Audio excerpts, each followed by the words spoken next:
నర్సంపేట మాజీ ఎమ్మెల్యే పెద్ది సుదర్శన్ రెడ్డి ఆరోగ్యం రోజురోజుకు క్షీణించిపోతుండడంతో ఇక్కడ నల్లబెల్లి మండల కేంద్రంలో తన సొంత స్వగ్రామంలో కూడా ఆందోళన మొదలైంది. ప్రస్తుతానికైతే తను కోలుకొని రావాలని చెప్పి ఎవరికి తోచిన విధంగా వారు బోనాల పండుగ జోర్దార్గా చేయాలని ఆలోచన చేస్తున్నారా? అయితే కిసాన్ ఫ్యాషన్ మాల్ లా అద్రిపోయే ఆఫర్లున్నాయి. జోర్దార్గా షాపింగ్ చేయండి. పండుగ అయినా దావత్ అయినా పట్టైనా ఫ్యాషన్ అయినా కిసాన్ ఫ్యాషన్ మాల్. భక్తి శ్రద్ధలు అలాగే పూజలు చేసుకుంటున్నటువంటి సమయం ప్రస్తుతానికి మనం నల్లబెల్లి మండల కేంద్రంలో ఉన్నాము. ఇక్కడ పెద్ది సుదర్శన్ రెడ్డి త్వరగా కోలుకొని రావాలని చెప్పి ఎంతో మంది తమకు తోచిన విధంగా పూజలు చేస్తున్న నేపథ్యంలో చాలా మంది నిన్న కొంతమంది అంటే యశోద హాస్పిటల్ దగ్గరికి వెళ్ళి అక్కడ కూడా తనని చూసి వస్తున్నటువంటి పరిస్థితి. వీలైనంత త్వరగా కోలుకుంటే బాగుంటున్నటువంటి ఒక ఆలోచనలు చేస్తున్న నేపథ్యంలో మరి నల్లబెల్లి మండల కేంద్రంలో ఎట్లాంటి పరిస్థితులు ఉన్నాయో తెలుసుకునేటువంటి ప్రయత్నం చేద్దాం. ఒక్కొక్కరు ఒక్కొక్క విధంగా ఉన్నారు. నా పెద్ద సుదర్శన్ రెడ్డి ఏమని అంటే పెద్ద సుదర్శన్ రెడ్డి గురించి అసలు ఏమనుకుంటున్నాను ఇక్కడ మీ ఊళ్ళో? పెద్ది సుదర్శన్ రెడ్డి అనే మనిషి ఇక ఆ ఆయన ఆయన వాస్తవంగా రియాలిటీగా అలాంటి మనిషి మేము చూడలేం. అలాంటి మనిషిని మేము చూడలేము. ఇక ఆయన డబ్బుల కోసం కానీ ఆశపడే వ్యక్తి కాదు. మళ్ళీ తిరిగి రావాలని మేము నల్లబెల్లి మండలంలో విలేజ్ ప్లస్ మండలం మొత్తం నర్సంపేట నియోజకవర్గంలో చాలా పూజలు చేసినాం. ఆయన తిరిగి వస్తే అలాంటి దేవుడు మళ్ళీ పుట్టొచ్చినట్టే.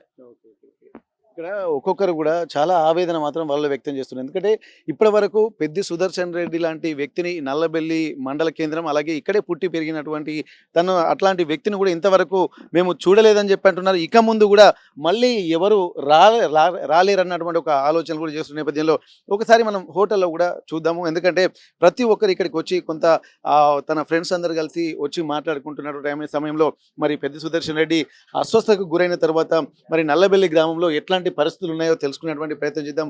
ఒక్కొక్కరితో మనం మాట్లాడేటువంటి ప్రయత్నం చేద్దాం. అన్న నమస్తే, మేము ఆర్టీవీ అన్న. ఇప్పుడు పెద్ద సుదర్శన్ రెడ్డి కొంత అస్వస్థ గురైన తర్వాత యశోద హాస్పిటల్లో ఉన్నటువంటి పరిస్థితి మీకు తెలిసిందే. అంతా ఎప్పుడు వస్తే కోలుకొని వస్తే బాగుంటుంది అన్నటువంటి విధంగా అందరూ ఆలోచిస్తున్నారు. అసలు పెద్ద సుదర్శన్ రెడ్డి గారు త్వరగా రావాలని అందరూ అనుకుంటున్న సమయంలో మరి మీరు పెద్ద సుదర్శన్ గురించి రెండు విషయాలు ఏమైనా చెప్పగలుగుతారా? ఒక ఉద్యమ నాయకుడు, మంచి వర్కరు. కాకపోతే ఏంటంటే మనకైనా తొందరగా కోలుకోవడం మనకు అవసరం. అది అయితే ఏంటంటే స్టార్టింగ్లో 2001 నుంచి వెళ్ళి ఉద్యమం నుంచి ఉన్నాడు. మంచి యువకుడు. ఒకటి మన నర్సంపేట నియోజకవర్గాన్ని కూడా డెవలపింగ్ చేసిండు. ఒక జిల్లాకు ఉండవలసిన హాస్పిటల్, సూపర్ స్పెషాలిటీ హాస్పిటల్ కానీ, మెడికల్ కాలేజ్ కానీ ఇలాంటివన్నీ ఒక జిల్లాకు ఉండవలసినవన్నీ ఒక నియోజకవర్గాల్లో డెవలపింగ్ కార్యక్రమాలు చాలా బాగా చేసిండు. మరియు రోడ్లు అందరినీ కలుపుకోలు టైపు వ్యక్తి. అలాంటివి మనకు ఇక చెప్పుకుంటూ పోతే చాలా వరకు చేసిన ఉన్నది. పెద్ది సుదర్శన్ రెడ్డికి మిగిలిన నాయకులకు ఉన్న తేడా మీరు గమనించింది? ఎందుకంటే బీఆర్ఎస్లో మొదటి నుంచి ఉన్నటువంటి వ్యక్తిగా ఇప్పుడు సీఎం కేసీఆర్గా గతంలో మాజీ సీఎం ప్రస్తుతం ఉన్నటువంటి గతంలో సీఎం పనిచేసినటువంటి మాజీ సీఎం ప్రస్తుతం కేసీఆర్ గారికి అత్యంత సన్నిహితుడిగా ఉన్నట్టుగా మనకు తెలుస్తుంది. కుటుంబ సభ్యుడిగా భావించినట్టుగా మనకు అందరికీ విదితమే. మరి అట్లాంటి నేపథ్యంలో పెద్ద సుదర్శన్ రెడ్డికి మిగిలిన నాయకులకు ఉన్న తేడా మీరు ఏం గమనిస్తున్నారు? ఈయన ఒకటి ముఖ్యమంత్రితోని అతి సన్నిహితంగా ఉన్న వ్యక్తి. తన యొక్క డెవలప్ కార్యక్రమాల కోసం ముఖ్యమంత్రి చొరవతోని నర్సంపేటను చాలా వరకు అభివృద్ధి పదంలో నడిపించిండు. అన్న మీరేం చెప్తారన్న పెద్ద సుదర్శన్ రెడ్డి గారి గురించి? పెద్ది సుదర్శన్ రెడ్డి అనే వ్యక్తి అసలు నీతికి నిజాయితీకి మారుపేరు ఆయన. అందుకనే ఇప్పటి వరకు అంటే 2001 ఆయన టీఆర్ఎస్లో జాయిన్ అయినప్పటి నుంచి ఇప్పటి వరకు ఒక అందరికీ తలలో నాలుక లెక్క మెదులుకుంటూ నిజాయితీగా అంత మా నియోజకవర్గానికి బాగా డెవలప్ చేసిండు. అయితే ఉద్యమంలో కూడా ఆయనే సంపాదించుకోవాలంటే ఎన్నో కోట్లు సంపాదించుకున్నాం. కానీ ఒక రూపాయి కూడా ఎవరి దగ్గర ఆశించకుండా మేము కూడా ఆయనతో కలిసి పోరాటం చేసిన వాళ్ళమే. కానీ ఈరోజు ఆయనకు ఇట్లాంటి పరిస్థితి వచ్చిందంటే దాదాపు మా నియోజకవర్గమే కాదు ఉమ్మడి వరంగల్ జిల్లా కూడా శోక సముద్రంలో మునిగిపోయింది. ఇది ఇంకా మాకు ఒక ఆశ్చర్యకరంగానే అనిపిస్తుంది. ఆయన వస్తాడు, కంపల్సరీ బ్రతుకుతాడు అనేటువంటి ఆశ మాత్రం మా నియోజకవర్గ ప్రజల్లో ఉంది. బ్రతకాలే కూడా. ఎందుకంటే ఒక ఆశయం ఉన్న వ్యక్తి, ఒక నీతి నిజాయితీ గల వ్యక్తి, దానికి కట్టుబడినటువంటి వ్యక్తి. ఇప్పటికే చాలా డెవలప్ చేసిండు. ఇంకా చేయాల్సింది కూడా ఈ నియోజకవర్గానికి ఉంది. మాకు కూడా వెన్నుదన్నుగా ఉన్నటువంటి నాయకుడు, లీడరు, అట్లాంటి లీడరు ఉండాలని చెప్పి మా యొక్క కోరిక. ఓకే. ఇప్పుడు పెద్ది సుదర్శన్ రెడ్డి లాంటి వ్యక్తి ఈ నల్లబెల్లి మండలం యొక్క ప్రత్యేకతగా గుర్తిస్తున్నారు. ఎందుకంటే గతంలో అట్లాంటి వ్యక్తి ఇంతవరకు ఎవరిని చూడలేదంటున్నారు. మళ్ళీ ఇక ముందు కూడా ఎవరు రాలేదన్నటువంటి విషయాలు కూడా మీ దగ్గర కూడా కొంతమంది చెప్తున్నారు. నిజమే అంటారా అది? అది 100% నిజం. అట్లాంటి నాయకుడు నేనైతే చూస్తానో చూడనో అని చెప్పి నేను అనుకుంటున్నా. వాస్తవం ఇది. అందరి నాయకులకు కంటే ఈ పెద్ది సుదర్శన్ అనేటువంటి వ్యక్తి ప్రజల్లో ఉన్నటువంటి వ్యక్తి, ప్రజల్లో మెదిలినటువంటి వ్యక్తి, ప్రజల నాడి తెలిసినటువంటి వ్యక్తి. కానీ ఎక్కడ ఏ సందర్భంలో చిన్న ఆపద వచ్చినా కూడా అక్కడ వాలేటోడు. ఎంతమందికి సీఎం రిలీఫ్ ఫండ్లు ఇప్పించిండో, ఎంతమందికి ఎల్ఓసీలు ఇప్పించిండో, ఎంతమందికి కళ్యాణ లక్ష్మి ఇప్పించిండో, ఎంతమందిని హాస్పిటల్లో తన సొంత డబ్బులతోని ట్రీట్మెంట్ చేయించిండో తెలియనటువంటి పరిస్థితి ఉంది వాస్తవంగా. కానీ ఆ భగవంతుని మేమంతా కోరుకునేది ఒకటే, ఆయన బ్రతికి రావాలని కోరుకుంటున్నాం.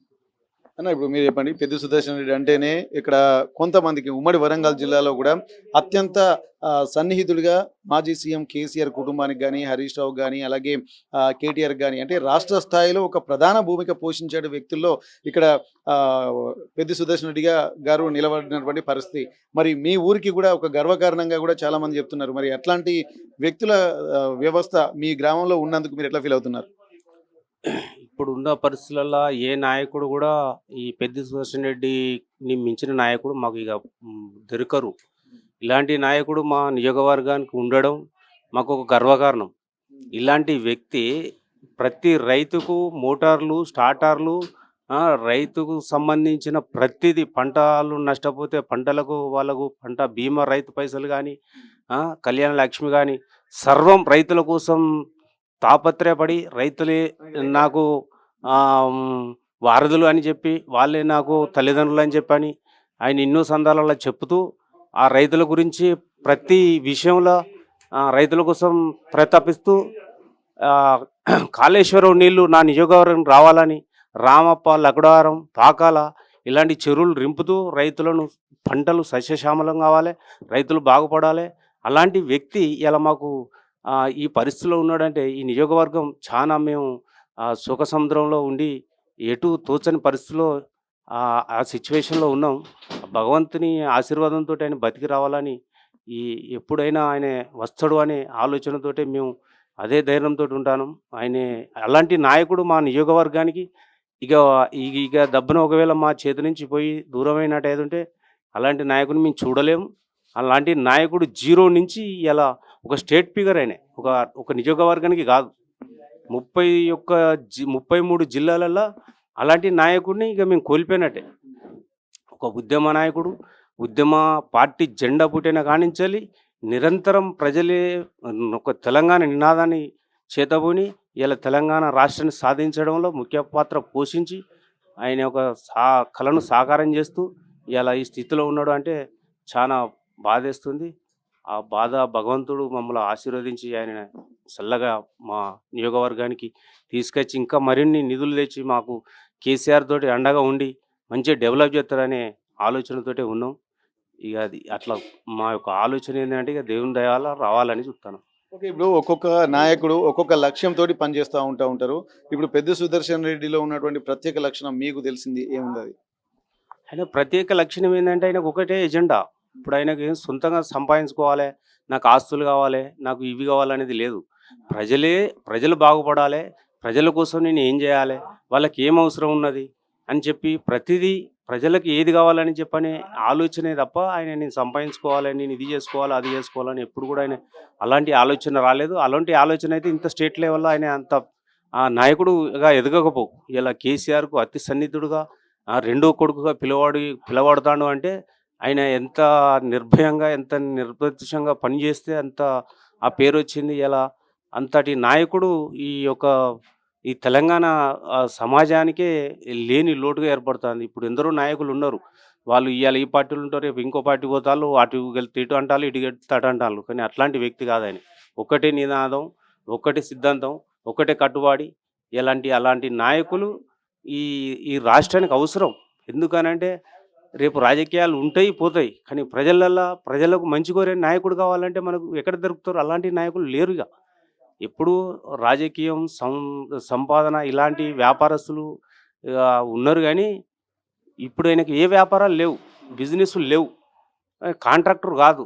ఒక రైతు కుటుంబం నుంచి జీరో నుంచెళ్ళి హీరో దాకా ఇయాల అంత ఎదిగి ఇయాల అంత పేరు సంపాదించుకున్న వ్యక్తి మా నియోజకవర్గానికి, మా నల్లవెల్లి మండల్‌కు ఇంత పేరు, కీర్తిని తీసుకొచ్చిన నాయకుడుగా ఆయన మాకు ఎప్పుడు మా అందులోనే ఉండాలి, మాతోటి కలిసి ఉంటాడని చెప్పి కోరుకుంటూ ఓకే బ్రో. మీ పెద్ద సుదర్శన్ రెడ్డి ఇక్కడ చూసినట్టయితే జీరో నుండి ఎదిగినటువంటి నేతగా తను చెప్పుకుంటారు. ఎందుకంటే చాలా మంది ఇప్పుడు హనుమకొండ లాంటి ప్రాంతాల్లో కూడా తను కాలినడకన కూడా నడిచిన సందర్భాలు ఉన్నాయి. చేతిలో పేపర్ పట్టుకొని తను మామూలుగా ఒక సింపుల్ మ్యాన్గా కూడా ఒక కాలి బాటసార్లు ఎలా పోతారో ఒక హంగులు ఆర్భాటాలు లేకుండా వెళ్ళేటువంటి వ్యక్తిగా అని చెప్పి అంటున్నారు. అట్లాంటి వ్యక్తి ఇప్పుడు ఇంత రాష్ట్ర స్థాయిలో అంత ఫేమ్ పొందినప్పటికీ కూడా ఒక రాష్ట్ర ముఖ్యమంత్రి కుటుంబానికి సన్నిహితంగా ఉండి కూడా ఇప్పటి వరకు ఏమీ సంపాదించుకోలేదన్నటువంటి విషయాలు కూడా మనకు స్పష్టంగా తెలుస్తున్నది. మరి ఆయనను ఏది ఆ స్థాయిలోకి నిలబెట్టింది? ఆయనలో ఉన్నటువంటి స్పెషల్ లక్షణము ఏది ఆ ఒక స్థాయిలో అంటే జీరో నుండి హీరోగా నిలబెట్టింది రాష్ట్ర స్థాయిలో? ఆయన ప్రతి పని ఈ ఒక వ్యక్తిగా ఆయన సొంత స్వార్థానికి ఆలోచించలే. రైతులకు కష్టం వస్తే రైతుల కోసం ఆలోచించిండు. ఇంకా రైతు కూలీలకు సమస్య వస్తే రైతు కూలీల గురించి ఆలోచించిండు. ప్రజలకు ఏ సమస్య వచ్చినా ప్రజలేనా సమస్య, ప్రజలే పరిష్కారం. వాళ్ళకి ఏది కావాలి, వాళ్ళ కోసం ఈ గవర్నమెంట్లో లేకున్నా కూడా ప్రతిపక్షంగా ఉండి కూడా రైతులకు ఇది కావాలి, రైతులకు పంటలు పోయినాయి, ఆ రైతు బీమా తేవాలి, ఇట్లాంటి అవన్నీ ప్రజలలోకి తీసుకుపోయి ప్రజలను చైతన్యవంతం చేస్తూ ప్రజానాడిని దొరకబట్టుకొని ప్రజల కోసం ఆయన ప్రతిపాదిస్తూ అలాంటి వ్యవస్థలు ఆయన అట్లా అంచెలంచెలుగా ఎదుగుకుంటూ ఎదిలిపోయిన వ్యక్తి. ఆయన నిస్వార్థపరుడు. స్వార్థంగా పోతే ఆయన అంత స్టేటస్ ఆయనకు రాకపోయి కావచ్చు. ఆయనకి ఏ మార్కు ఇంతవరకు ఆయనకు చింతెత్తు మార్కు తెలియకుండా ఎదిగిన వ్యక్తి ఈయన మన స్టేట్లో ఈ పెద్ద సుదర్శన్ రెడ్డి తప్ప ఇక అలాంటి వ్యక్తి ఇక మాకు రాడు అని మేము అనుకుంటున్నాం. అలాంటి వ్యక్తి ఇలా సాధారణ కుటుంబం నుంచి వెళ్ళిపోయిన వ్యక్తి అయినా ఒక కోట్లుండి లక్షలుండి పోయింది కాదు. ప్రజలు ఎప్పుడైతే ప్రజల మధ్యలో ఉంటాడో ప్రజలే ప్రజానాయకుడిని ఎంచుకుంటారు. అలాంటి ప్రజానాయకుడుగా ఆయన ఎదిగిన వ్యక్తి, ప్రజలకి వెళ్ళి పుట్టిన వ్యక్తి, ప్రజల సమస్యలను పరిష్కరించి ప్రజల సమస్యలపై పోరాటం చేసి ప్రజల సమస్యలు తీర్చినప్పుడు ఆయన ఈ సమస్యలు మాకు ఎప్పుడైతే తీరుస్తాడో ఈ నాయకుడు మాకు అవసరం అని చెప్పని ప్రజలు ఆయనకు ఎన్నుదండి ఉండి అంత స్థాయికి తీసుకుపోయి ఇలా ఆ స్థాయిలో నిలబెట్టిన స్థాయిలో నిలబెట్టాలంటే మన నరసంపేట ప్రజలు కానీ మా ప్రజాప్రతినిధులు కానీ అలాంటి నాయకుడు ఉండాలని చెప్పని కోరుకొని అంత స్థాయికి తీసుకుపోయి ఆయనను కూడా మొక్కవేని వ్యవస్థలు ఆయనను పెంచినాం. అట్లా కూడా మేము ఆయన అంత నిస్వార్థ పరుడు కాబట్టి, నీతిమంతుడు కాబట్టి, ఆయన స్వార్థం లేదు కాబట్టి ఆయన ఆ స్థాయిలో గుర్తింపు తెచ్చుకున్నాడు. ప్రజలు ఎప్పుడైతే నమ్మిందో ఆ నమ్మకాన్ని ఒమ్ము చేయకుండా ఆ స్థాయిని అంచెలంచెలుగా అదే నాడిని ప్రజలకు కావాల్సిన వనరులు ఏదైతే ఉన్నాయో అని చెప్పని వాటిని అన్వేషించి వాటిని ఒడిచి పట్టి వాటిని ప్రజల సమస్యల కోసం ప్రతితపించి గోదావరి నీళ్లు సైతం కేసీఆర్ తోటి కొట్లాడి నా ప్రాంత ప్రజలు ఇక్కడ నీళ్లు లేకపోతే పంటలు పోతాయి, మాకు ఆ నీరే ఆధారం కాబట్టి నేను రైతు కుటుంబం నుంచి వచ్చిన రైతులకు ఇది కావాలి అని చెప్పని కొట్లాడి ఆ నీళ్లు తెచ్చి ఇలా గోదావరి నీళ్లు తెచ్చి నల్లవెల్లి మండలం నర్సంపేట నియోజకవర్గాన్ని సస్యశ్యామలం చేసి 2 పంటలకు నీళ్ళు ఇచ్చి గోదావరి నీళ్ళు ఇచ్చి. మరి మీకు పెద్ద సుదర్శన్ రెడ్డి గారికి ఉన్నటువంటి సాన్నిధ్యం ఎట్లాంటిది పరిచయం అని? మాకు పెద్ద సుదర్శన్ రెడ్డి గారికి ఫస్ట్ ఆయన రాజకీయంలోకి వచ్చే ముందు బ్లాక్ కాంగ్రెస్ అధ్యక్షునిగా మండల అధ్యక్షునిగా ఎన్నుకోబడ్డాడు. మేమే అందరం యూత్, అప్పుడు నేను యూత్, ఆ యూత్ అంతా కలిసి మండలంలో ఒక నాయకుడు ఉండాలి. ఈడ పార్టీ అంటే అప్పుడు సిపిఎం పార్టీ, ఎంసీపీ పార్టీ, ఒక కాంగ్రెస్ పార్టీ ఉండే. ఈ కాంగ్రెస్ పార్టీ ఉన్నది కానీ అంతంత మాత్రం ఉండే. దీన్ని ఇప్పుడు ఇక్కడ సిపిఎం, ఎంసీపీ బాగా ఎంసీపీ పార్టీ ప్రభావం ఉండేది మాకాడ. అప్పుడు మేముగా ఎదిగి ఇదంతా ఎప్పుడు ఇది ఒక 30 సంవత్సరాల నుంచి ఇదే పార్టీ ఉంటుంది, దీన్ని మనం ఎట్లా అని చెప్పని ఒక ఆలోచనతోటి అప్పుడు ఆర్ సురేందర్ రెడ్డి వచ్చి ఆయన అప్పుడు ఆర్గనైజేషన్ చేస్తాడు మాకు. ఆయన ఏం చేసిండు, యూత్నంతా మమ్మల్ని పిలిచి ఇక్కడ నల్లవెల్లి మండలంలో మీటింగ్ పెట్టి యూత్ కాంగ్రెస్ బ్లాక్ కాంగ్రెస్ అధ్యక్షుని సుదర్శన్ రెడ్డిని ఎన్నుకోవడం జరిగింది. అక్కడ ఆయన జీవిత ప్రస్థానం మొదలైంది. ఇక అట్లా అంచెలంచెలుగా ఇప్పుడు 30 సంవత్సరాల స్నేహబంధం మాది. నాకు అప్పుడు 20 సంవత్సరాలు, ఇప్పుడు 50 సంవత్సరాలు. నేను 30 ఏళ్ళ నుంచెల్లి ఆయనతోటే ఎన్నుదండి ఉండి చివరి వరకు కూడా ఇప్పుడు ఆయనతోటే ఉన్నాం మేము. అలాంటి నాయకుడిని మేము మా చేతులతోటే మేము కష్టపడి ఆయనను ఈ స్థాయికి తీసుకుపోయాను. మేమంటే మేమే కాదు, ఇంకా మాతోటి చాలా మా మిత్రులు ఉన్నారు. నల్లవెల్లి ప్రజలు కానీ ఆయన ఒకసారి జెడ్పీటీసీగా వట్టిగానే నామినేషన్ వేసిండు. పైసలు లేవు, రూపాయి లేదు. ఏం చేయాలనే పరిస్థితులలో జనాలను మనకి నాయకుడు అవసరం అని చెప్పని ప్రతి ఊరు ప్రతి పల్లె తిరిగి ఆయనను ఇలాంటి నాయకుడు కూడా జనాలు కావాలని కోరుకొని అప్పుడు లక్షలు పెట్టి ఓడిపోయిన వ్యక్తి మీద రూపాయి లేకుండా గెలిచిండు జెడ్పీటీసీగా.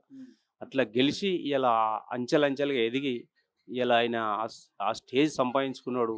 ఆ గౌరవం మా నల్లవెల్లి మండలకు దక్కింది, ఈ నియోజకవర్గానికి దక్కింది.